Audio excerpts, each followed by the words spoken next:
Convidá-los para abrirmos mais uma vez a palavra de Deus, em Mateus capítulo de número 4, do verso 23 ao verso 25.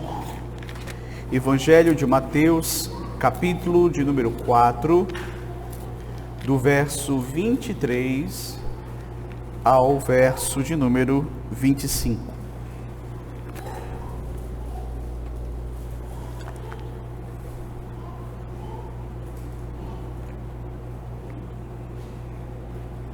Leiamos a palavra do Senhor.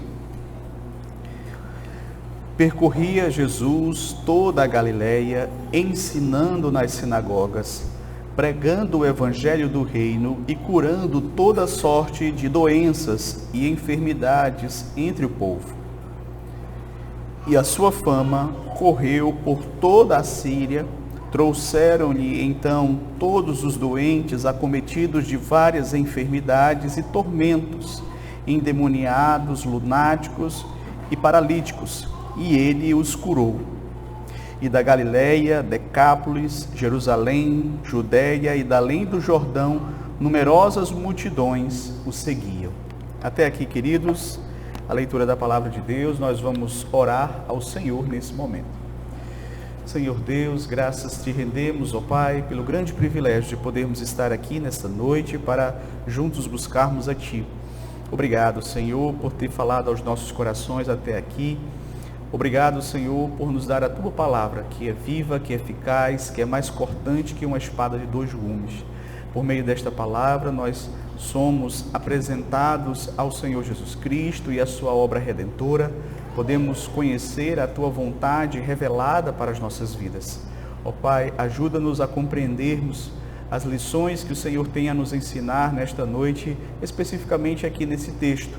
Que o Senhor possa trazer, ó Deus, essas verdades ao nosso coração, através do Teu Santo Espírito, nos dando, Senhor, o entendimento, a compreensão, e que a Tua palavra possa transformar as nossas vidas, possa nos moldar conforme a Tua vontade, conforme a imagem do Teu Filho amado, Jesus Cristo. Abençoa, Senhor, as nossas vidas, é o que te pedimos, em nome de Jesus. Amém.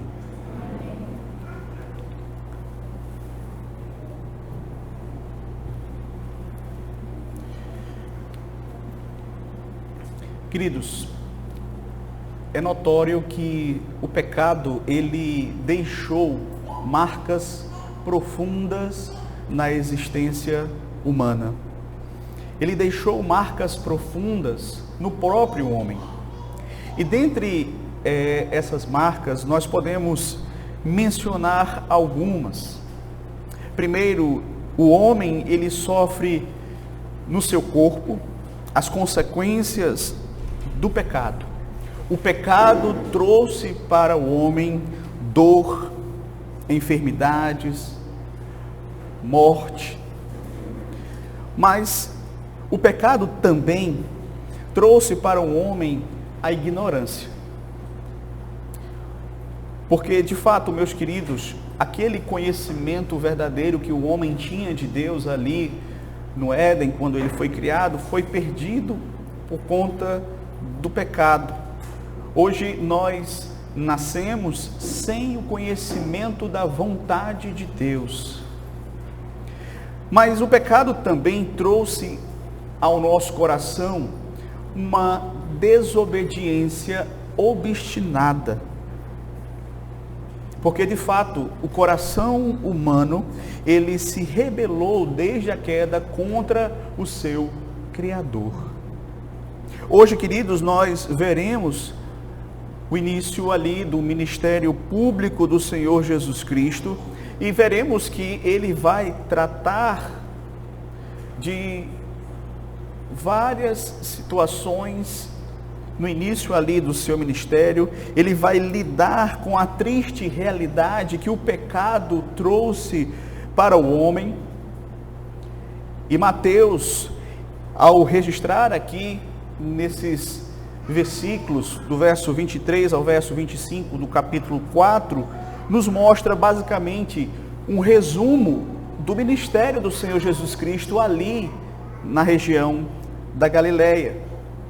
Jesus De acordo com o texto, ele percorria toda a Galileia, ensinando para dissipar a ignorância, pregando para confrontar a desobediência dos corações rebeldes e curando para aliviar o sofrimento humano.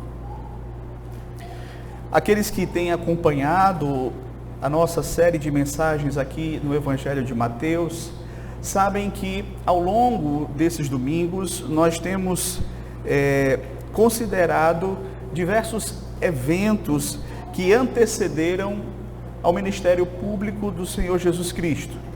Nós vimos acontecimentos relacionados ao nascimento, à infância do Senhor Jesus, a preparação dele para exercer o seu ministério.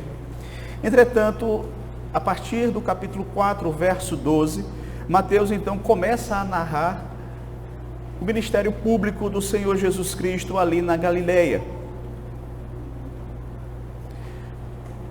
Estamos, portanto, diante do início desta fase do ministério público do Senhor Jesus Cristo.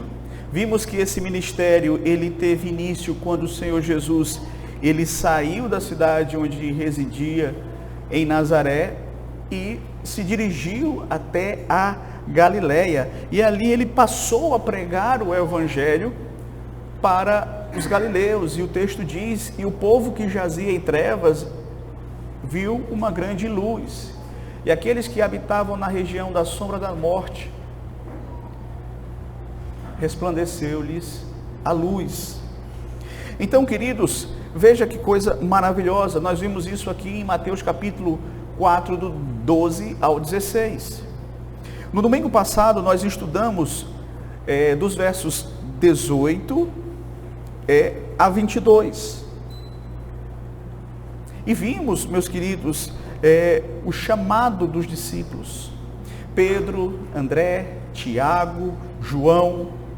Eles eram homens pescadores, homens que trabalhavam no mar, que exerciam essa profissão, e eles estavam justamente ali na sua rotina de trabalho, eles estavam ali trabalhando, uns pescando, outros consertando as suas redes, quando o Senhor Jesus aparece para eles e os chama para o ministério, chama eles para serem pescadores de homens.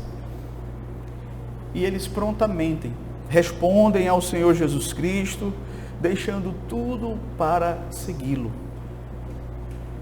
Hoje então, queridos, com base aqui do verso 23 a verso 25, nós vamos considerar basicamente um resumo do ministério que o Senhor desenvolveu ali na Galileia.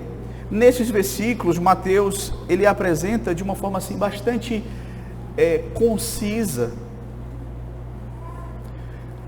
as principais atividades que o Senhor realizava ali durante aquele período do seu ministério. Então veremos que o Senhor Jesus, ele inicia a implantação do seu reino por meio do ensino, por meio da pregação e por meio também de manifestações do seu poder restaurador. Então, com base nisso, eu gostaria então de convidá-los a meditarmos nesta noite a respeito do seguinte tema: o ministério do rei que veio para restaurar o homem. O ministério do rei que veio para restaurar o homem. Nós vamos ver isso em 3 pontos. O primeiro deles: o ministério de Cristo foi itinerante, indo em busca dos pecadores. Observe que o verso 23 começa afirmando o seguinte: percorria Jesus toda a Galileia, ensinando nas sinagogas. Então, de acordo com estas palavras, nós podemos concluir que o ministério do Senhor Jesus ali na Galileia não foi um ministério, vamos dizer assim, localizado. O Senhor Jesus, ele não era pastor de uma congregação específica ou de uma aldeia ou de uma cidade em particular. Sua congregação eram as ovelhas perdidas da casa de Israel. O ministério de Cristo, portanto, meus queridos, não se restringiu a uma cidade, nem mesmo a cidade de Cafarnaum, que era o local onde ele morava ali na Galileia, mas se estendeu por toda a região da Galileia. O texto diz, ele percorria de cidade em cidade, de vila em vila, anunciando o evangelho do reino. E é importante destacar, queridos, que a Galileia era uma região bastante populosa. Havia ali mais de 200 cidades, muitas delas com mais de 15 mil pessoas. Estima-se que a população total chegasse a quase 2 milhões de pessoas. Jesus, portanto, percorria toda a extensão da Galileia e pregando o evangelho, especialmente ali ao redor do mar da Galileia. Entretanto, queridos, ainda que o ministério do Senhor Jesus Cristo tivesse esse aspecto itinerante, Mateus também destaca o fato de que havia um local em especial para onde o Senhor Jesus costumava se dirigir quando ele chegava em uma determinada cidade. Eram as sinagogas. As sinagogas eram centros de referência religiosa nas cidades judaicas. Ali o Senhor Jesus ensinava, ali o Senhor Jesus pregava. E da mesma forma, você vai observar que o apóstolo Paulo, em suas viagens missionárias, ele também utilizava-se desta estratégia. O ponto de partida dele era justamente as sinagogas. Começava a pregação do evangelho ali. Historicamente, acredita-se que as sinagogas elas tinham surgido durante o cativeiro babilônico, quando o povo de Israel não podia ir para a sua terra, estava impossibilitado de adorar a Deus em Jerusalém. Então eles passaram a se reunir para orar, para estudar a lei. E normalmente, queridos, quando havia um número razoável de homens numa determinada cidade, eles costumavam logo estabelecer ali uma sinagoga. E as sinagogas, elas se tornavam sim uns centros religiosos e até civis do povo judaico. Ali eles oravam, ali eles estudavam a lei, ali eles decidiam sobre questões legais. Então, o Senhor Jesus Cristo, ele vai aproveitar a oportunidade para ensinar nas sinagogas. E quem ele encontrava ali? Ele encontrava os judeus, ele encontrava os prosélitos, aqueles que tinham se convertido ao judaísmo. E veja, nas sinagogas, não era um local de culto, porque o culto deveria ter, naquele momento, sacrifícios, e os sacrifícios deveriam ser feitos tão somente no templo. Mas as sinagogas, elas tinham uma outra característica. As reuniões ali eram para oração, para leitura da lei, para o estudo da lei, para decidir questões civis do povo. E o Senhor Jesus, de maneira itinerante, percorria toda a Galileia, dirigindo-se às sinagogas. Ali ele ensinava, ali ele pregava, ali ele anunciava a chegada do reino de Deus, de modo que o ministério do Senhor Jesus Cristo não foi um ministério local, foi um ministério amplo, foi um ministério itinerante, indo em busca dos pecadores. Indo em busca dos pecadores. Veja, queridos, quando nós olhamos para isso, quando nós somos informados desta verdade aqui na palavra de Deus, o ministério itinerante de Jesus, ele é uma manifestação visível da compaixão de Deus. Se você parar e observar e refletir, você vai chegar a esta conclusão também.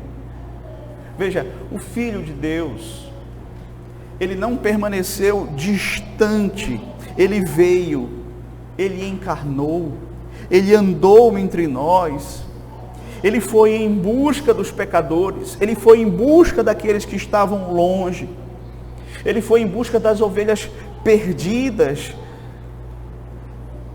E cada passo do Senhor Jesus ali na Galileia foi movido por amor às suas ovelhas perdidas. Ele saiu de cidade em cidade, demonstrando assim o seu amor para com as suas ovelhas. E queridos, nós como discípulos de Cristo também devemos sair do nosso lugar de conforto. Também devemos levar este mesmo amor que nos alcançou, porque nós também estávamos no meio dessas ovelhas perdidas e fomos alcançados pela mensagem de Cristo que chegou até nós, e o nosso dever é levar essa mensagem para outros que também estão na mesma condição que nós estávamos. Eles estão perdidos, eles precisam ser achados. Mas em segundo lugar, o texto também vai relatar as atividades do ministério do Senhor Jesus Cristo. Observe como o evangelista Mateus, ele resume o ministério público do Senhor Jesus Cristo ali na Galileia em 3 palavras: pregar, ensinar e curar. Observe aí o verso 23. Percorria Jesus toda a Galileia, ensinando nas sinagogas, pregando o evangelho do reino e curando toda sorte de doenças e enfermidade entre o povo. Então, Mateus diz que Jesus percorria toda a Galileia ensinando nas sinagogas. Veja, o ensino é uma atividade própria do mestre. Ele consiste na explicação da vontade revelada de Deus na sua palavra. Então, nos evangelhos é dito que o Senhor Jesus, ele ensinava com autoridade, diferente dos escribas e também dos fariseus. O Senhor Jesus, ele explicava a lei, ele esclarecia qual era o verdadeiro significado dos mandamentos, e ele aplicava estes mandamentos à vida e ao coração do ser humano. O ensino, ele tem como alvo principal comunicar, esclarecer, instruir. Por isso que o ensino, ele é uma parte fundamental do ministério do Senhor Jesus Cristo. E observe que o Senhor Jesus Cristo, Filho de Deus, ele dedicava tempo a ensinar. E ele fazia isso por toda parte. Isso mostra que a fé cristã, meus queridos, ela é uma fé que também tem essa característica de ser uma fé racional, uma fé que tem um fundamento, ela está fundamentada na verdade revelada da parte de Deus. A igreja que despreza o ensino das Escrituras é uma igreja que perde o seu rumo, que perde o seu foco.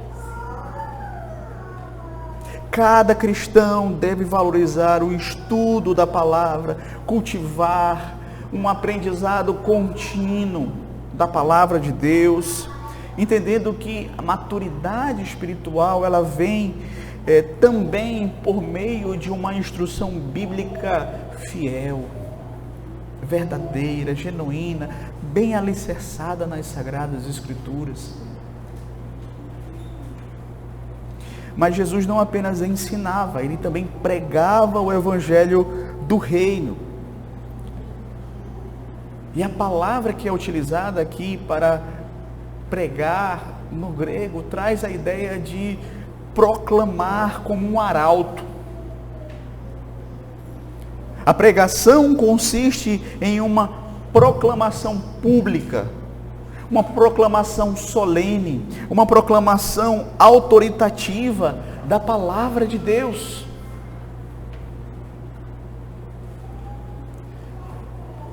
E a pregação, ela tem como objetivo principal converter os incrédulos e edificar a igreja do Senhor Jesus Cristo para a glória de Deus.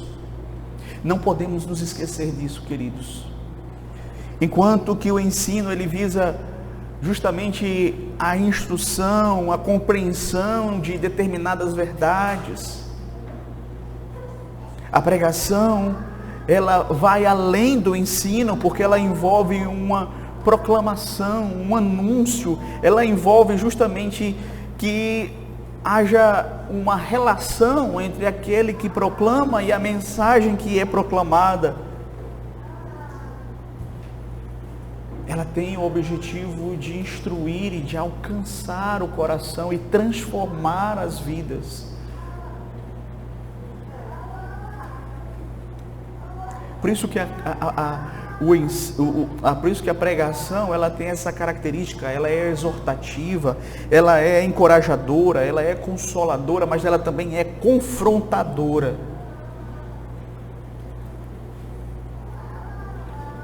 De modo, queridos, que a pregação da palavra, ela tem como objetivo a obediência daqueles que ouvem, a submissão à vontade de Deus. Então Cristo, ele não apenas ensinava para tratar a ignorância espiritual do povo, mas ele também pregava para tratar do coração, da desobediência obstinada do coração humano. Ele pregava para conduzir pecadores ao arrependimento, à fé, para que eles pudessem de fato serem novas criaturas, para que eles pudessem de fato ter uma vida transformada, uma vida mudada, uma vida agora de obediência, de santificação, de santidade. E o que é que o Senhor Jesus Cristo pregava? O texto diz que ele pregava o evangelho do reino. Ele pregava que aquelas promessas lá do Antigo Testamento que estavam sendo cumpridas ali com a chegada do reino de Deus, pois com a vinda do Senhor Jesus Cristo, o estabelecimento do seu ministério, o reino de Deus estava ali sendo implantado. E por conta disso, os pecadores tinham que se arrepender. Os pecadores tinham que depositar toda a sua confiança em Cristo para que pudessem participar deste reino, para que pudessem receber a salvação eterna. Então, queridos, veja que coisa maravilhosa. A pregação é o meio pelo qual Deus chama pecadores ao arrependimento, à fé em Cristo.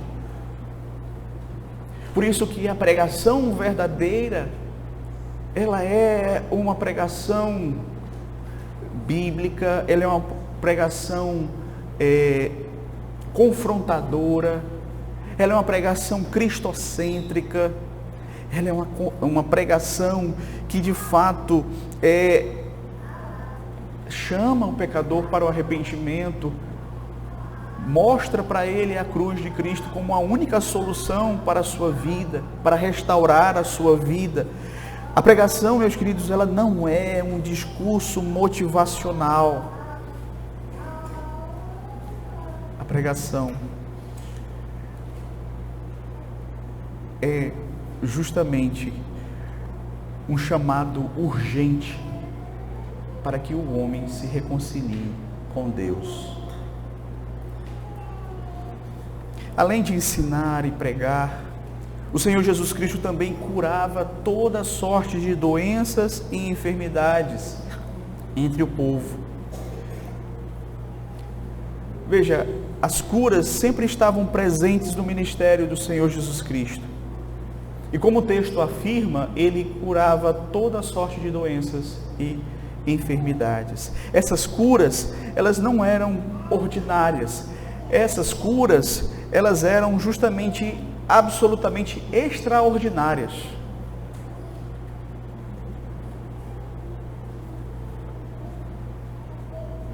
Paralíticos andavam, cegos voltavam a enxergar, ou se nunca enxergaram, passavam a enxergar. Leprosos eram sarados, surdos ouviam, e uma série de doenças e enfermidades eram curadas de forma imediata, de forma instantânea, de forma completa. Muitas vezes essas curas elas eram realizadas por Cristo com uma só palavra.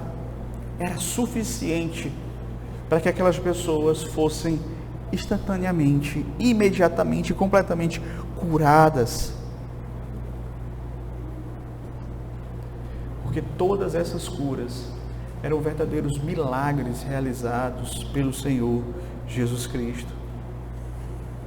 Entretanto, quando nós nos deparamos com as curas que o Senhor Jesus Cristo realizou no decorrer ali do seu ministério público, nós precisamos sempre pensar qual era o propósito de Cristo através dessas curas milagrosas. Veja, eu gostaria de destacar 3 propósitos que o Senhor Jesus Cristo tinha ao realizar as suas curas extraordinárias. Primeiro, manifestar a misericórdia e a compaixão de Cristo diante da miséria humana resultante do pecado. Veja, queridos, Cristo, ao curar pessoas, ele estava manifestando compaixão, misericórdia para com aqueles que estavam sofrendo por conta da miséria que o pecado os encerrou. É interessante porque um pouquinho mais na frente, Mateus, em uma outra situação, no capítulo 9, verso 36, ele vai esclarecer ainda mais esse propósito, que era um propósito que estava presente nas curas realizadas pelo Senhor Jesus Cristo. Lá é dito assim: vendo ele as multidões, compadeceu-se delas, porque estavam aflitas e exaustas, como ovelhas que não têm pastor.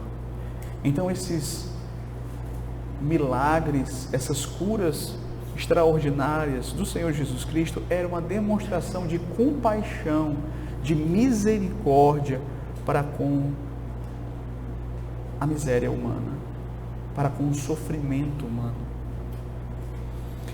Mas em segundo lugar, as curas do Senhor Jesus Cristo também evidenciavam a sua divindade, a sua messianidade, mostrando que o reino que havia sido anunciado no Antigo Testamento havia chegado.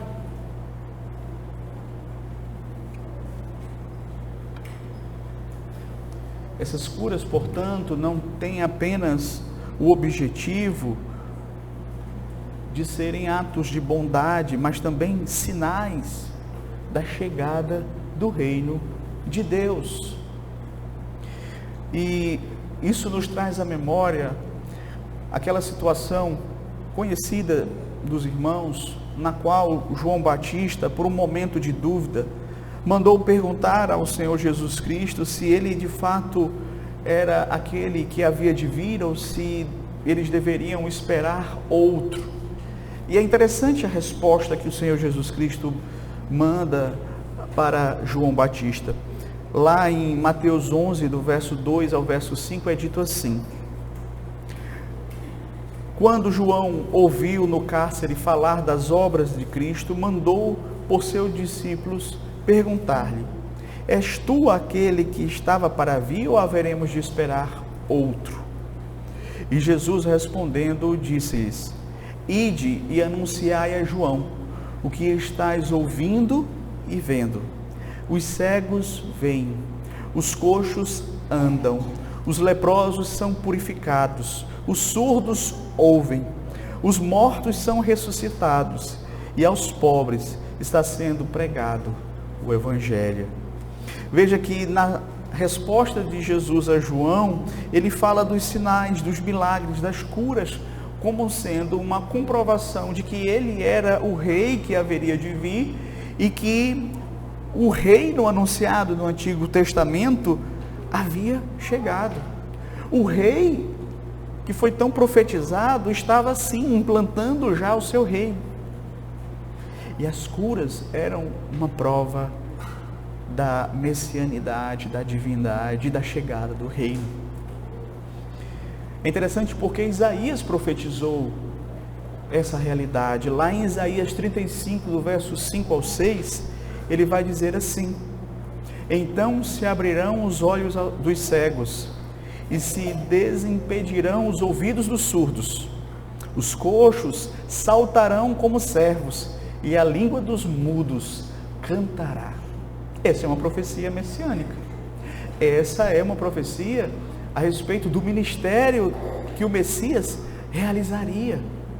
As curas extraordinárias que ele faria. Se abririam os olhos aos cegos, os surdos teriam seus ouvidos desimpedidos, os coxos saltariam como os servos. E aqueles que eram de língua muda cantariam. Então, queridos, isso tudo é graça do Senhor Deus, manifestação da divindade, da messianidade, da chegada do reino de Cristo. Terceiro, por que Cristo realizava essas curas milagrosas? Para ilustrar a condição espiritual da humanidade caída, enferma, cega, paralisada espiritualmente, revelando a necessidade de regeneração pela graça de Deus. Veja, queridos, essas multidões enfermas, elas ilustram muito bem a condição humana sem Deus. As enfermidades físicas que ele curava, ilustrava as enfermidades espirituais mais profundas: cegueira, paralisia, surdez, morte espiritual ou espirituais.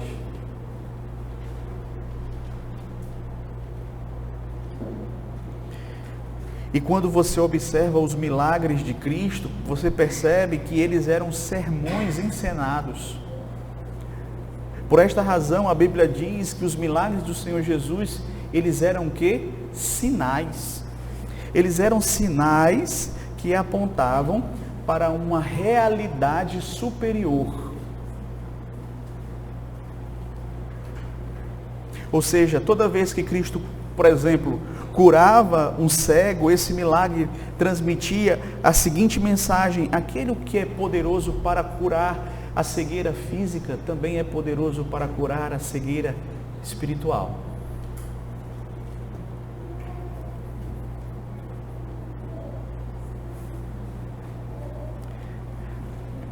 Assim como Jesus curava os corpos, ele veio para curar o homem espiritualmente.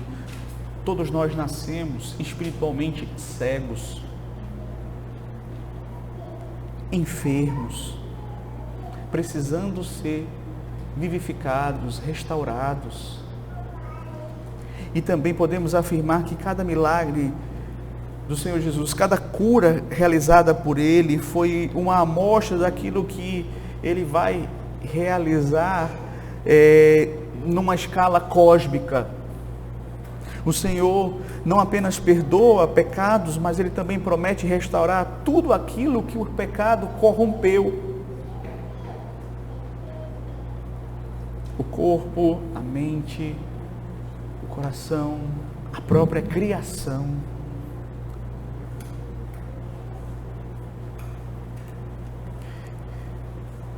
Então, em cada uma dessas atividades, ao ensinar, ao pregar, ao curar, nós podemos observar o amor do Senhor Jesus.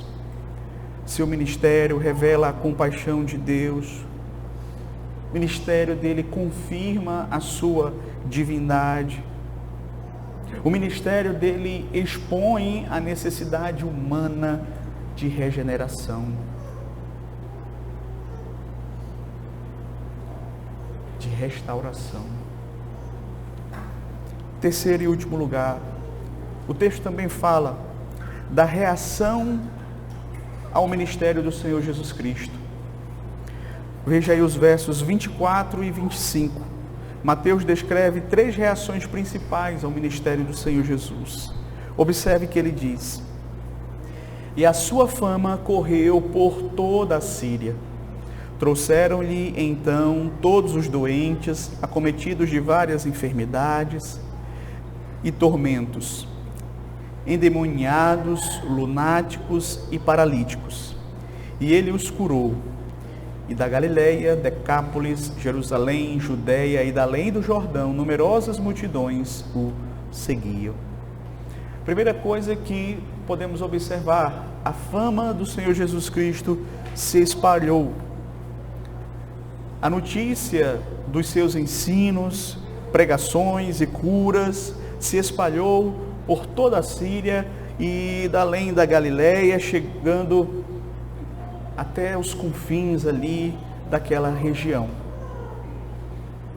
Apesar de existir vários mestres naquela época, e apesar de haverem aqueles que de forma itinerante ensinavam, mas nenhum deles era como o Senhor Jesus Cristo.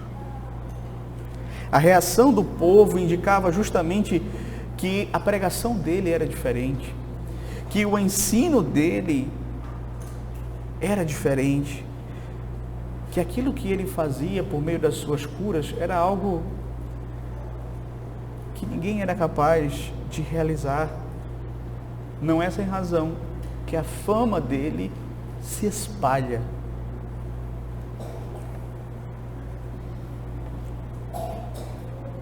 Assim como a fama do Senhor Jesus Cristo se espalhou por toda a região ali da Galileia, o Evangelho deve ser espalhado através da nossa vida, das nossas palavras, do nosso testemunho, por onde quer que nós venhamos a passar. Nós somos chamados a sermos instrumentos de propagação do nome do Senhor Jesus Cristo e não de nós mesmos. Somos conhecidos por falar dele ou por falarmos de nós mesmos? Buscamos mais a nossa própria fama ou que a fama de Cristo?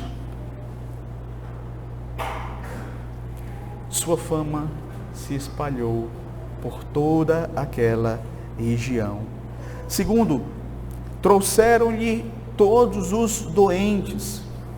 Na medida em que a fama do Senhor Jesus se espalhava, extrapolava ali os limites da Galileia, pessoas de todas as partes vinham e traziam seus enfermos para serem curados por ele.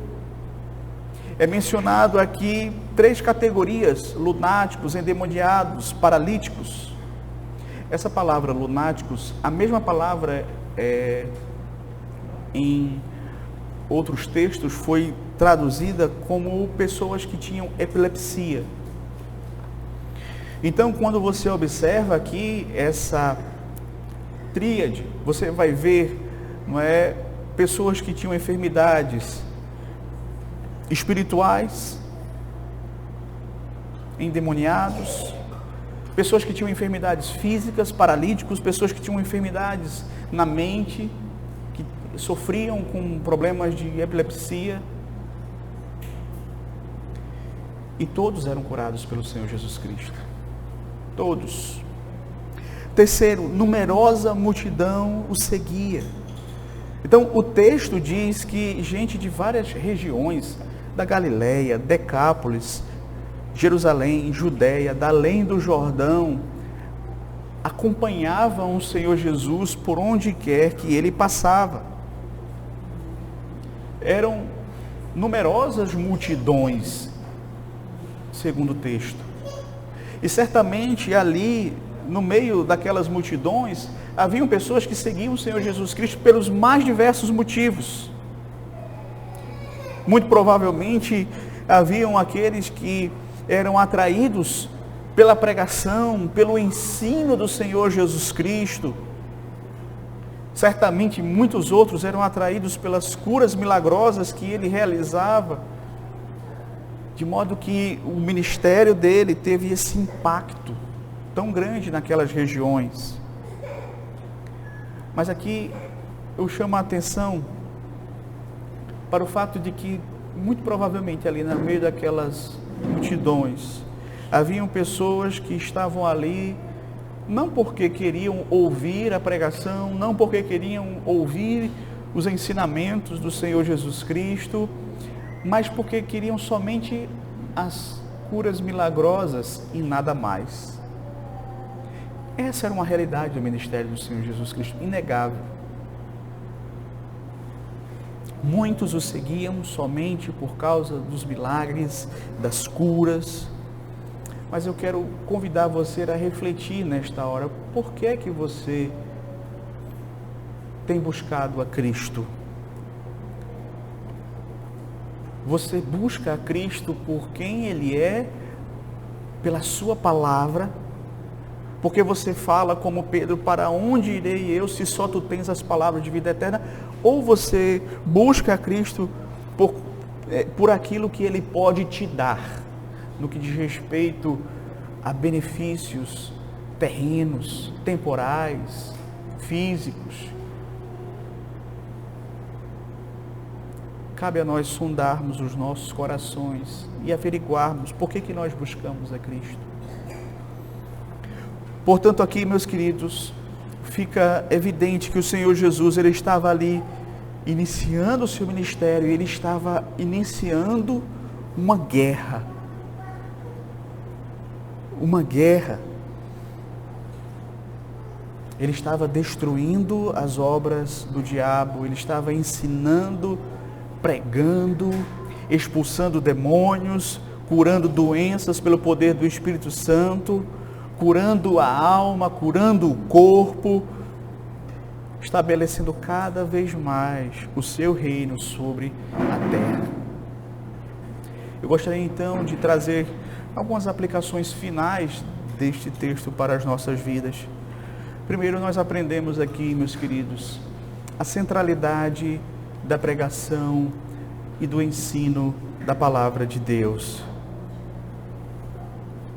Veja que esse texto, meus queridos, é um alerta para nós no que diz respeito à importância do ensino e da pregação da palavra em nossas vidas. Essas atividades, elas foram, sem dúvida, centrais no ministério do Senhor Jesus Cristo, no ministério dos apóstolos, e devem ser centrais no ministério dos pastores, dos ministros, dos presbíteros hoje. A nós, ministros, cabe nos consagrarmos à oração e ao ministério da palavra. Veja, meus queridos, eu estou aqui, vou completar no final do ano, acho que 14 anos aqui. E eu estou absolutamente convencido de que o que vai ter, de fato, resultado eterno aqui do meu trabalho, não é construções, mas é a pregação da palavra. É isso que vai ter resultados eternos. Então, cabe a nós, enquanto pastor, cabe a nós, enquanto igreja, entendermos a importância da pregação, do ensino fiel, da palavra de Deus, como nós precisamos priorizar isto. pregar, ensinar, a fim de tratar a ignorância humana, a fim de tratar da desobediência obstinada do coração humano, a fim de conduzir pessoas à fé e ao arrependimento, a fim de pregarmos para edificar a igreja de Cristo. Segundo, devemos levar os necessitados a Cristo. Observemos que as pessoas traziam os doentes a Cristo. Isso nos ensina sobre a nossa responsabilidade também, enquanto igreja, de levarmos os necessitados ao Senhor Jesus Cristo. Sejam pessoas com dificuldades físicas, emocionais, espirituais, enfermos. O único que pode realmente restaurar o homem é o Senhor Jesus. Mesmo que hoje não haja o dom apostólico de curar, nós sabemos isso, Cristo pode curar quando e onde Ele quer, de forma extraordinária, de forma ordinária, como Ele bem entender. Mas, meus queridos, nós precisamos apresentar essas pessoas a Cristo, orando por elas, servindo e apontando elas para Cristo, dando a elas a oportunidade de ouvirem os ensinamentos, o Evangelho do Senhor Jesus Cristo. Então, devemos levar os necessitados a Cristo. Por último, Cristo é o único que pode restaurar o homem. Veja, os ensinos, a pregação, as curas que o Senhor Jesus Cristo realizou, revelam exatamente isso. Revelam que Ele é o único que pode libertar o ser humano do seu estado de miséria e de merecida condenação. O homem natural, ele nasce morto em seus delitos e pecados, escravo do mal, enfermo espiritualmente, incapaz de curar a si mesmo, incapaz de ressuscitar a si mesmo. Mas Cristo é o médico divino que dá a nova vida, que perdoa, que restaura o homem. Portanto, se alguém ainda vive nessa condição de miséria espiritual, venha a Cristo. Ele é o único que ensina a verdade. Ele é o único que de fato proclama o coração, que proclama a verdade ao coração. Ele é o único capaz de restaurar o ser humano completamente. Então, que Deus em Cristo nos abençoe. Amém.